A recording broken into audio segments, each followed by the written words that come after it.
First story. I took away my son's birthday gift and returned it to the boy who gifted it, and I demanded he replace his gift and told him to put more effort in when buying gifts. After seeing the gift was broken, the boy sulked, so I banned him from playing with my son and then forced my son to write a letter to his friends saying his gift was lame. Now I've lost my son and I'm regretting everything. So I 32F might have put my foot in my mouth, and I honestly didn't think I was being rude. But a situation has spiraled a bit, and now there's a whole layer of awkwardness between me and our neighbors, and my son is sad because one of his favorite playmates hasn't come over since. I need honest feedback. Was I totally out of line? For context, my son Jack just turned 7 last weekend. We had a backyard birthday party for him. We rented a little bounce house, had some games, and invited some of his classmates from school plus a few neighbor kids.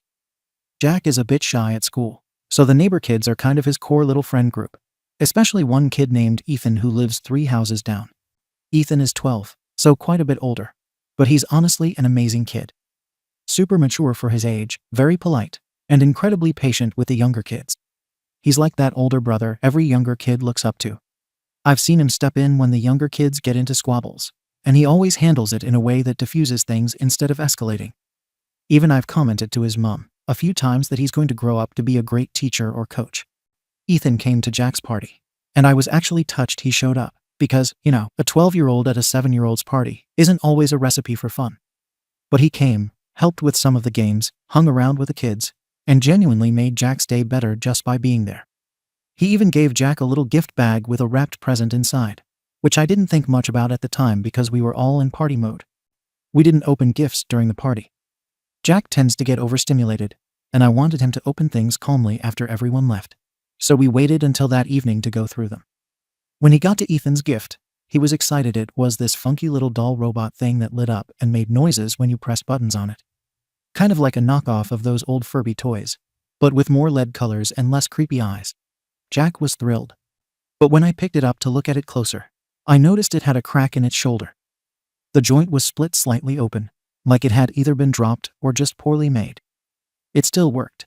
The lights and sounds came on, but the damage was visible. I didn't say anything to Jack. I didn't want to ruin the moment, and I just put it back in the box and moved on. I figured we'd deal with it later. Now here's where I might have messed up. The next afternoon, Ethan came by like he usually does after school to see if Jack could come out and play. Jack ran out with his soccer ball and a handful of snacks, and they headed to the front yard with 2 other neighborhood kids. While they were playing, I remembered the broken toy and thought it was a good opportunity to say something. I called Ethan over for a minute, and I showed him the toy. I was careful not to be mean, and I didn't raise my voice or anything. I just said something along the lines of, "Hey, I noticed the shoulder on this is cracked. It's really sweet of you to get Jack something, but next time maybe just double check before buying, especially if you're spending your own money." Then I added, and this was where I thought I was being helpful, "If you kept the receipt, maybe you can take it back to the store and ask for a replacement. A lot of stores will do that if it's broken. It'll help you not waste your allowance." He looked kind of startled, and I remember he said, "Oh, I didn't notice it was cracked," and then just nodded. I handed the toy to him and told him if he wanted to try to exchange it, that would be the best move. He didn't say much else, just mumbled something like, "Okay," and walked back over to the other kids. I didn't think too hard about it. In my head, I was doing what I'd do if it were my own kid. I believe in teaching kids life skills, early money management, consumer awareness, etc. I thought I was giving him a good tip that would serve him in the long run. He stayed another 15 minutes or so, but was a bit quieter than usual. Jack didn't seem to notice anything off, and I figured maybe Ethan was just tired or had homework waiting. That evening, I got a call from Ethan's mom. She didn't even start with a hello, just jumped right into it. "Did you seriously take a gift my son gave your son and hand it back to him, saying it was broken?" I told her, "Yes, but not in a rude way. I just showed him it was damaged and told him he could return it if he wanted." I thought he'd want to know. He paid for it with his own money, right? She kind of exploded at that. She said Ethan spent a lot of time picking out that gift, that he saved up weeks of his allowance, and that he even walked all the way to the toy store with his uncle to get it. Apparently, he had even told his mom ahead of time. "I think Jack will really love this one, because he's into glowy robot stuff." She said Ethan was embarrassed and hurt, and that he cried when he got home. She said he felt like I was telling him his gift wasn't good enough, and that he shouldn't have even bothered. She also said, and I quote, "When someone gives you a gift, you just say thank you and appreciate the thought. You don't pick it apart, especially not when it's a child who gave it." I told her that wasn't my intention at all. I said again I wasn't trying to shame him or make him feel bad. I just thought it was a chance to teach him something useful, like, wouldn't it be better for him to get a working toy, too? But she wasn't having it. She said, "You could have just kept the toy and said thank you. He didn't even know it was cracked. It worked fine. But now he feels like an idiot, and like he ruined your son's birthday." I apologized, kind of. I said I was sorry he felt bad, but I didn't think what I did was wrong. I genuinely didn't scold him. I just tried to give him advice. Since that day, Ethan hasn't come back to our house. Jack's asked where he is a couple of times, and I've just told him Ethan is probably busy. But I can tell he misses him. And I guess what's eating at me now is that maybe I totally misjudged the situation. I thought I was being helpful, but maybe I crossed a line without realizing it. I didn't hear anything from Ethan or his mom after that call. He stopped coming around completely. The next few afternoons, Jack kept asking if we could go knock on Ethan's door to see if he could come out. I made excuses. He's probably busy with homework. Maybe he has other plans.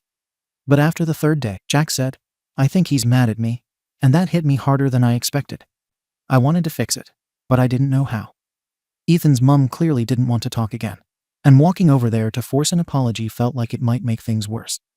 I even drafted a message to her once, something short, "Sorry if I upset Ethan. It wasn't intentional," but I deleted it. At that point, I didn't know if she wanted an apology or just distance. Meanwhile, Jack kept bringing up the toy. He didn't know it was broken. He didn't see the crack. To him, it worked, it glowed.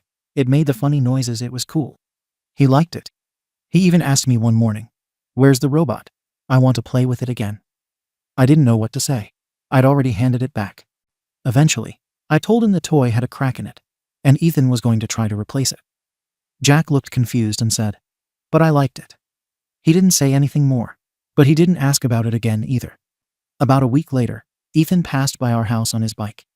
He didn't stop, didn't look over. Jack saw him through the window and ran outside barefoot, yelling his name, but Ethan kept riding. I watched the whole thing from the porch. Jack stood by the curb for a full minute before walking back up to me. He didn't cry. But he said, "He doesn't want to be my friend anymore." I said, "That's not true," but I knew it probably was. At least for now. Then, a few days after that, Jack came home from school with a new box in his backpack. It was a replacement for the toy. Jack said Ethan had handed it to him in the hallway and walked off before Jack could say anything. He was thrilled. "He still likes me," he said. I nodded, but I knew Ethan hadn't done that for me. I wanted to reach out again, but every time I thought about it, I felt more stuck. I replayed the conversation I had with Ethan that day. I'd used a calm voice. I didn't insult him. I really thought I was being gentle. But I started to realize that maybe the tone didn't matter. Maybe the message was just wrong. And here's the thing. If it had been any other gift, would I have said anything? If it had been a sweater that didn't fit or a book Jack already owned, would I have handed it back? No, I wouldn't have. I would have said thank you and moved on.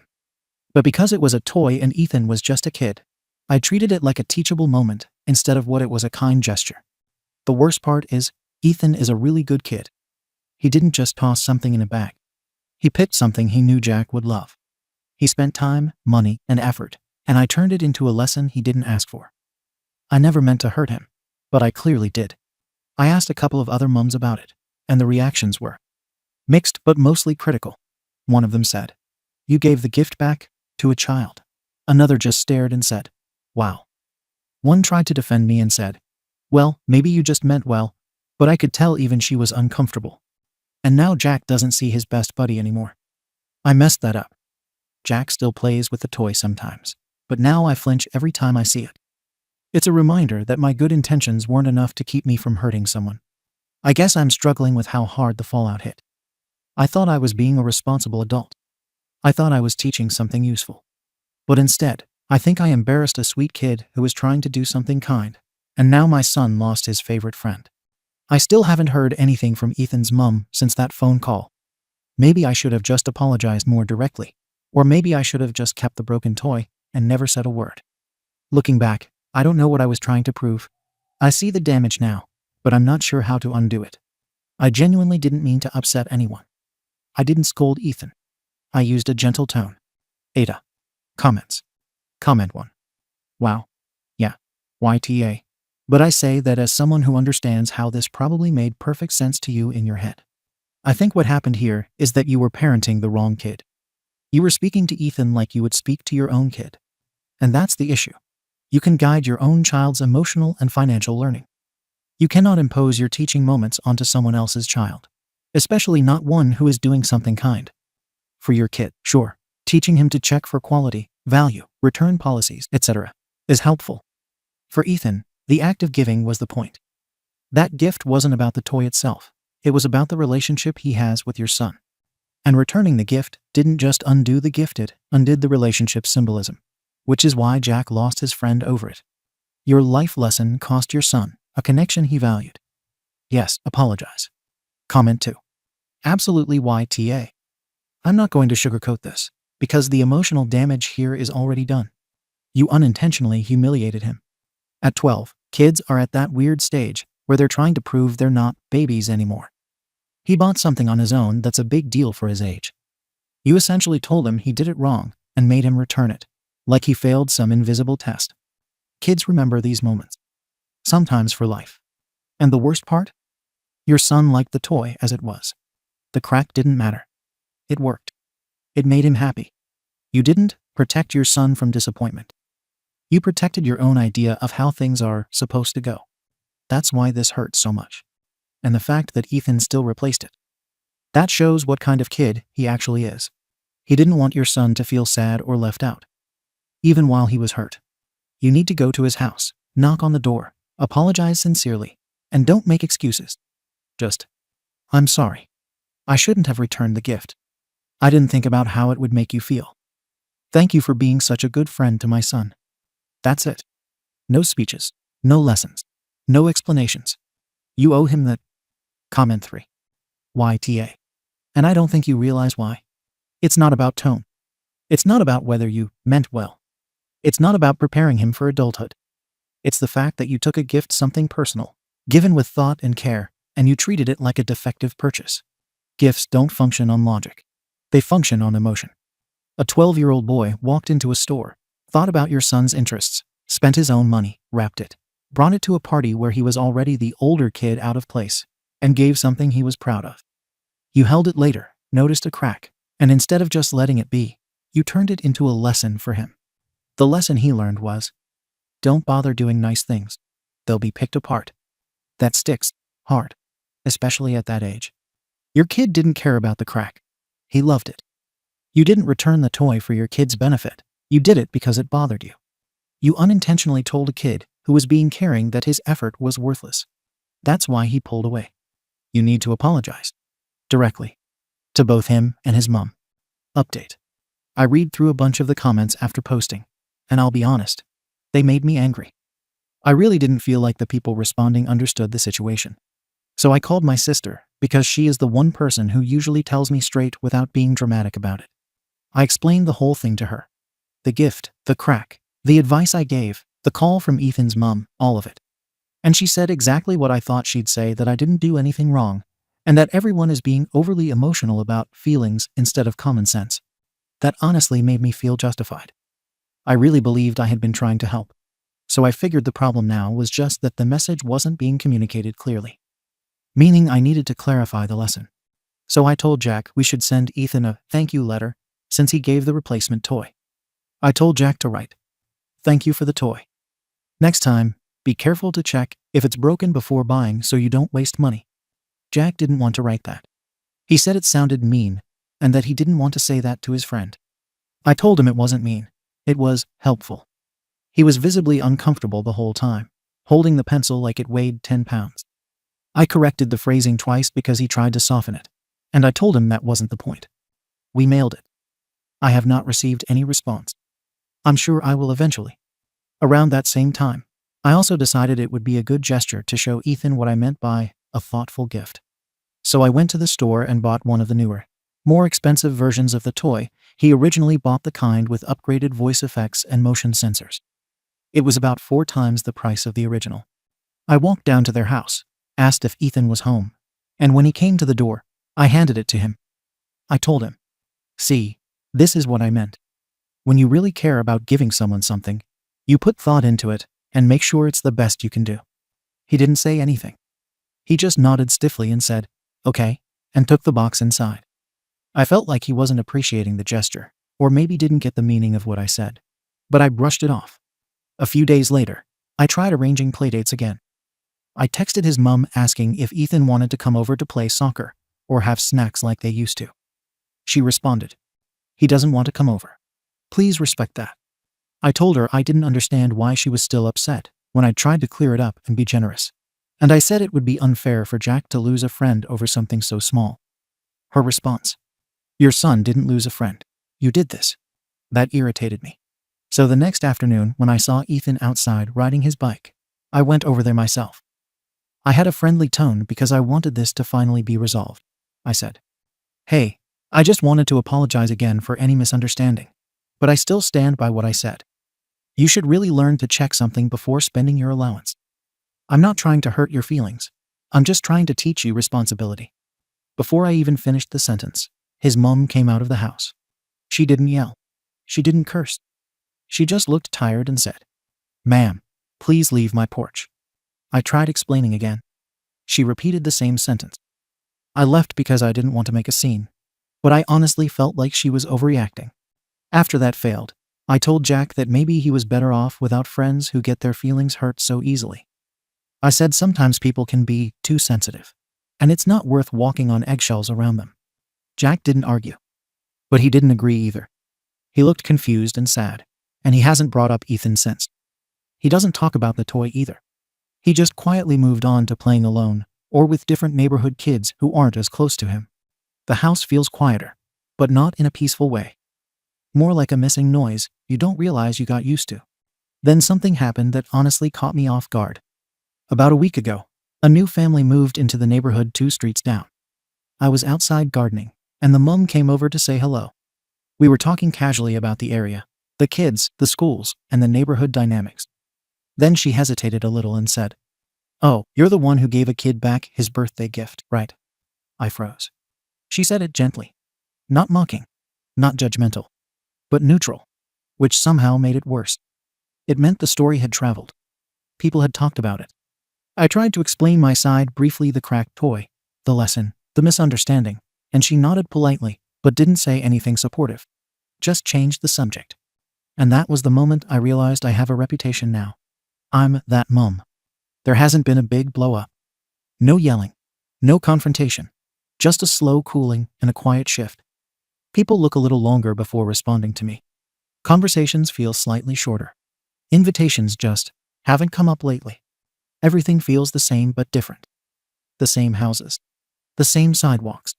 The same routines. But a little more distance. A little more silence. I didn't think one conversation with a 12-year-old could ripple out this far. But it did. Comments. Comment 1. Jesus.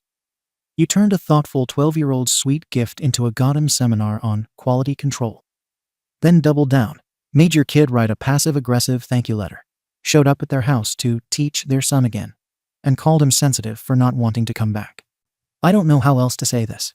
You've entirely missed the point of human connection. You were never trying to teach Ethan. You were trying to control the narrative.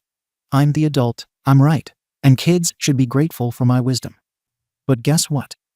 Emotional intelligence is also part of growing up. And you clearly skipped that class. You didn't just ruin a friendship for your son, you created a weird trauma-shaped space around gift, giving that neither boy will forget. For what? A cracked toy. And the, "This is what a thoughtful gift looks like" line. Holy SHT. That's going to live in Ethan's memory like a damn villain origin moment. Comment 2. You know what really gets me? Your son liked the toy. All of this, the lecture, the returned gift, the forced note, the over-the-top replacement, the awkward porch confrontation was never about him. You hijacked the moment to satisfy some internal need to feel like the one in control. This wasn't about responsibility. It was about your discomfort with imperfection. Then when that backfired, instead of self-reflecting, you tripled down and started saying weird SHT like, "He's better off without sensitive friends" about a child who was a good influence and kind to your son. No, your kid isn't better off. He's sad, confused. And now he's learning that gifts aren't joyful, friendships aren't safe, and feelings aren't worth expressing. And let's be real. The neighborhood already knows. That new neighbor saying, "You're the one who gave a gift back, right?" That wasn't small talk. That was a quiet warning. Comment 3. This post made me ache. I've been teaching kids like Ethan for 15 years. Quiet, thoughtful boys who mask disappointment, who try their best not to make anyone uncomfortable, who retreat instead of lashing out. They internalize things hard. And you didn't just hurt his feelings. You humiliated him twice. First, when you gave the gift back and treated his effort like a broken return. Then again, when you came to apologize and instead told him to grow up. And that letter. You made your own son deliver your message. Weaponizing a thank you note to push your worldview that's not teaching. That's ego with stationery. What you don't see is that you've now taught both boys a lesson. Ethan learned that even when he tries his best, adults can still make him feel small. Jack learned that kindness can be dissected, judged, and punished. And you? You became the cautionary tale in the mum group. And rightly so. Update. Things have shifted in a way I genuinely didn't expect. And I guess this is where I need to be honest about what's actually happening inside my own home. Not just what happened with the neighbors. After the last update, life kind of went quiet. The gift situation stopped being talked about openly. But the effects didn't just disappear. Jack was different. Not dramatic, not crying, not sulking, just quieter around certain topics. If I even mentioned Ethan's name casually, "Oh, I saw Ethan riding his bike," Jack would just say, "Oh," and change the subject. 7-year-olds don't usually filter themselves like that unless they're holding something in. Then his teacher emailed me requesting a conference with the school counselor. I thought it was about academics or something normal. Instead, the counselor told me that Jack has been withdrawn during group play, especially recess. He doesn't join soccer anymore, even though he used to love it. When they asked him why, he said, "The person I liked playing with doesn't want to play with me anymore." That was the first crack in my certainty. A few days later, I noticed something else. Ethan has become very close with a new neighbor kid. They ride bikes together. They sit on the curb drawing chalk racetracks. They share snacks. They have genuine fun. And I watched Jack watch them. Not crying or complaining. Just watching, with that look kids get when they're trying to be brave about something they don't know how to articulate. That was the second crack.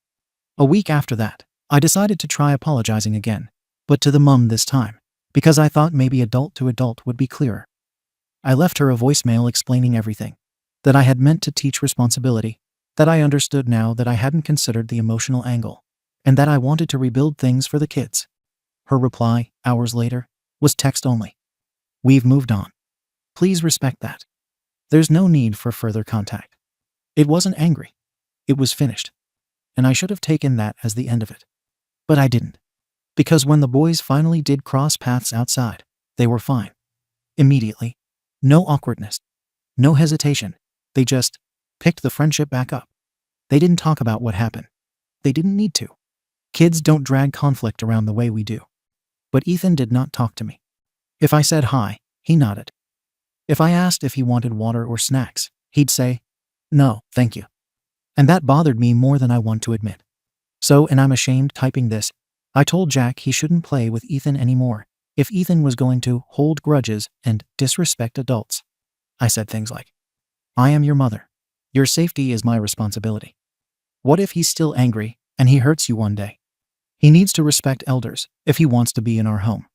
I said those things because I wanted control back. But Jack didn't listen to me. He shouted at me. He said, "He didn't do anything wrong. You did." I have never heard him speak like that. I started saying the same old things, and he cut me off, which he never does. He said, "You made me write that letter. It made me feel bad. I didn't think those things. You did. Then, I liked that toy. I liked my friend. You took both away." I didn't have a response. He walked outside and sat on the steps until he calmed down. And seeing my son handle conflict in one conversation better than I have in months was the third crack. The one that finally split the wall I was leaning on. I realized something I've been avoiding. I didn't teach responsibility. I taught fear of disappointing me. I didn't protect him. I isolated him. I didn't correct Ethan. I shamed him. I didn't guide anyone. I forced something that wasn't mine to force. So here's where things stand now. I told Jack he was allowed to play with Ethan again. I apologized to my son, not to justify myself, but to acknowledge the hurt I caused. I told him I was wrong fully, not softened, not rationalized. I told him that his feelings matter just as much as mine. And I meant it. As for Ethan, I'm stepping back. Completely. No more messages. No more teachings. No more involvement. The friendship belongs to the boys, not me. I don't get to drag myself into it to fix my discomfort. And to everyone saying, you need to apologize again, I will, but not now. It needs to be when it's for them, not my conscience. For now, I'm quiet. I'm listening. I'm watching my son play again. Thank you to those of you who didn't sugarcoat it. Rereading the comments did something I didn't think they would. They made me realize that I value being right more than being kind. I don't want to be that kind of parent anymore. So I'm changing. Not instantly. Not performatively. But slowly, quietly, consistently. For him. Comments. Comment 1. I'm going to be honest. The part where you tried to ban your kid from the friendship because the 12-year-old didn't forgive you. That was the last dying breath of your ego trying to stay in charge. He needs to respect elders. No, respect isn't owed just because you're older. You hurt him. He gets to choose the distance that protects him. And you know what? The kid handled it better than most adults. He didn't badmouth you. He didn't tell your son to pick sides. He just stayed polite and backed up. That's emotional intelligence. Your son saw that. He saw how kindness behaves even when hurt. And that's why he defended him. The important thing now is consistency. Not a grand apology. Not overcompensation. Just letting your son maintain his connections. Not inserting yourself where you don't belong. Learning to sit with discomfort instead of fixing it with control. Don't try to win your way back into being right. Just keep choosing to be human instead of correct. Comment 2. What struck me most in this update was the phrase, I didn't teach responsibility. I taught fear of disappointing me. That is an incredibly self-aware realization. And it tells me you have the ability to change in a meaningful way. Your original actions weren't rooted in cruelty. They were rooted in anxiety. The cracked toy symbolized things going wrong, and instead of tolerating imperfection, you tried to control the situation into correctness. But relationships, especially early friendships, are built through shared joy, not quality assurance. And your son modeled emotional repair better than most adults. He identified the harm, stated it clearly, and defended his emotional truth without aggression. That is maturity. Let him lead this friendship now. Let it breathe. Let there be space for healing that does not involve you orchestrating the outcome. His resilience gives you a map forward. Follow it. Second story. Husband's ex resents me that her twin daughter loves me more. Now she banned me from celebrating Halloween like the daughter wanted, and then mocked me for my miscarriages. I 35F am the stepmother to two lovely 10-year-old twin girls who I adore. I have been married to their father 38M for 5 years, and we dated for 2 years before that. I consider myself very close to them, and we always have fun whenever they stay with me and their father. They recently asked what kinds of movies I watched when I was their age, so it led to me digging out some old classics, most notably The Parent Trap. Of all the older movies I showed them, this one was their favorite. I think they got a kick out of seeing a movie about twins. They even delighted in the fact that, in their opinion, I look like Meredith Blake. It's the hair, I think. No way am I as gorgeous as Elaine Hendricks. It has become an inside joke of ours, with me often putting on her voice and acting the part while they fall into hysterical giggles. My husband has even gotten into it and plays the clueless Nick when we get into this playful spirit. The girls are staying with us for Halloween. They alternate who has them on holidays, and whoever has them for Halloween is in charge of the costume. The girls asked if I would do a group costume with them. I was touched and told them, of course, and asked them what they wanted to do. I should have seen it coming. They wanted to do The Parent Trap, with them as the girls and me as Meredith. I found it harmless and agreed. My husband found it funny and said he'd even dress as Nick then. I got a call from their mother today telling me she'd heard of the costume and she didn't approve. She felt it wasn't appropriate. I at first was touched and assumed she worried about their stepmother being portrayed as a wicked gold digger and told her it was fine. It was just an inside joke that had occurred that sparked this. That wasn't the issue. She didn't think it was appropriate for me to do a group costume with her daughters at all, and that it was clearly lazy, and I was forcing it, as why else would her daughters want to do a costume from an old movie? I got rather upset here, but tried to stay calm on the phone. and I told her she might not approve. But it was harmless, and I'd been in the girl's life for 7 years at this point. My husband, who was in the room during the call, could see I was getting upset. So he took the phone off of me and began to get into it with his ex-wife, telling her that she could have all the issues she wanted, but it was an entirely proper costume for their age, and it had been the girls who suggested it, reminding her it was up to him what they dressed as this year, and he'd approved of it. I got him to calm down as he was getting upset, and the call ended rather tersely. I just feel awful about this whole thing, and I wonder if I should just bow out of matching the girls in costume, if it will prevent further problems. I just know this will be a bigger thing down the line. Comments. Comment 1. NTA. The girl's mother isn't upset about the costume. She's upset that her daughters love you enough to want to do a group costume with you. This is 100% about her own jealousy and insecurity. Don't back down. The girls asked you, and it would hurt them if you pulled out now because their mum threw a fit. OP. I really don't want to back down. It means a lot to me that the girls asked me. I just worry that this could cause worse tension, which could be bad for the girls. I also hate that she feels jealous and insecure, as I think you're right there. I love the girls like they're my own, but I will never replace their mother. Comment 2. What do you value more? Making your husband's ex-wife happy, or making the 2 little girls you helped raise happy and creating an awesome memory with them? OP. Obviously making them happy. It's not about making her happy exactly. It's more concerned that if I don't concede on this, it'll make things harder for the girls in the long term. Comment 3. NTA. My stepmom dressed up with me in M&M costumes one year. One year I was a bat, and she was a witch. I always had a blast, and I'll always remember getting to go with her and how awesome she is for doing that. The only person getting hurt by this is doing it to herself. It's definitely jealousy, and you and your husband are putting the most important people first, the girls. Good job. Stepmoms/dads get so much crap and don't get nearly enough credit for helping to raise the kids. Update. Well, Halloween is officially over, and I thought I'd give an update before I forgot. Firstly, I've seen a lot of people wondering if I was the reason my husband and his ex split up, and I'd like to clear the air right now. No, they split up when the girls were 2. I came into the picture a year later. Things came to a bit of a head on one of the girls' visits before Halloween. I pulled their mother aside to talk about Halloween.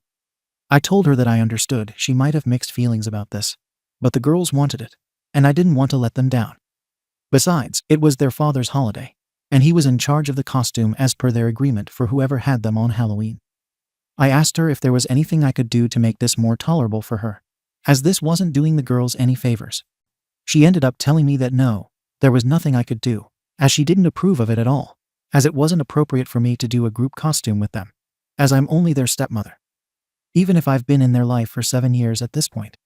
She then suggested I only wanted to do this in the first place because I'm using her daughters as a filler, as I've been unable to have my own children. This got to me. I've had 3 miscarriages over my marriage, one of which the girls know, and by extension their mother, as we thought I was past the danger point when we told them. I told her she was being ridiculous, and I wasn't going to talk about this with her anymore. After the girls left, I broke down crying a little, as having my miscarriages thrown in my face like that hurt, and the implication that I only wanted to be close to the girls because I couldn't have my own children was so wrong. When my husband found out what she'd said to me, he ended up calling his ex, asking her where she got off being so cruel. He also made it clear she is not to call me anymore, and all contact is to go through him. We got the costumes ready, and we were prepared for Halloween. She dropped the girls off and informed us that one of the girls had a cold, and she didn't want them out in the cold, as it'd make it worse, and seemed kind of pleased, like this would put an end to our plans. When she left, they tried to insist they were okay to go out even though they were sick.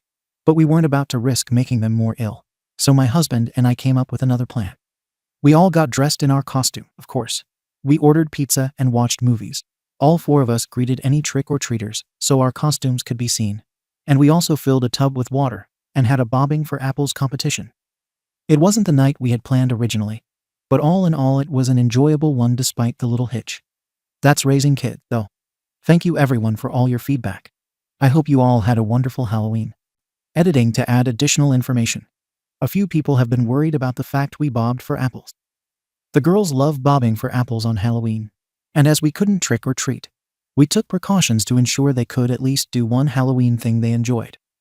We made sure the water wasn't cold with towels on hand to dry off right away. and the one who was sick went last, and the water was poured out after to ensure that the chance of the cold spreading about was limited. Comments. Comment 1. I'm really sorry for what you've been through with the miscarriages. That's something that no one would ever bring up, especially to intentionally hurt you. You handled this the best way you could, and it speaks volumes about who you are as a person, and as a step-parent, that these girls wanted to do a group costume with you. Their mom is feeling jealous. That's her problem. Your husband is right that all communication between yourself and their mother should happen through your husband moving forward. If she calls, you shouldn't answer.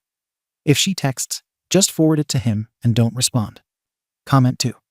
Glad this had a happy ending for the girls. As for the mom, she needs a reality check. You may not be their mother, but you're someone that stepped up and chose them and their happiness. I have a stepdad that I love dearly, so trust me when I say they'll always appreciate you. Comment 3. Well, it's obvious why she's the ex. My mom and her sister were twins. Are twins. Her sister died earlier this year, and I still have no idea what tense I'm supposed to use, so it's great to see your girls embrace their twinness. A small piece of advice. As they get older, they may want to establish their independent personalities a bit more. My mom and her sister were called Twinnie as kids, and they hated it, as well as disliked when their mom dressed them in identical outfits that changed as they got older. However, and they used to dress identically all the time when they were reunited in their 40s after living on opposite ends of the world. Give them room to explore who they are outside of their twin relationship. It's too easy for everyone to think, oh, they're just the exact same person in two bodies. My mom and aunt were, of course, very similar, but also very different in a lot of significant ways. As for the ex, she probably hates that you get along so well with the girls. She may fear you replacing her. That's her problem she is not dealing well with. She may resent your husband for how their marriage turned out and resent that he's happy and your family is thriving. It might be best to let him handle all communication with her from now on, unless there's an emergency. If she contacts you, don't respond unless it's a real emergency. Have your husband tell her that you're not going to communicate with her going forward, and all conversations and decisions regarding the kids will be done between them, with the results relayed to you through him. I'm glad you had a good Halloween. Oh, and may I recommend the 1961 version of The Parent Trap with Hayley Mills. I've always enjoyed that version. And if you're looking for kids' movies about twins, there's Despicable Me 3, which is a 2005 Disney movie about twins separated at birth who are witches, and Double Teamed, another 23 Disney movie about basketball-playing twins, supposedly based on a true story. There are a few others with fraternal twins, but I assumed you wanted identical. Do not watch Three Identical Strangers. It's a documentary about a set of triplets deliberately separated at birth in 1961, and who met at university at age 19. It does not end well. Thank you for watching the video. If you are interested in listening to these kinds of stories, we've got more in store for you. Simply subscribe to our channel, hit the like button, and share it with your friends.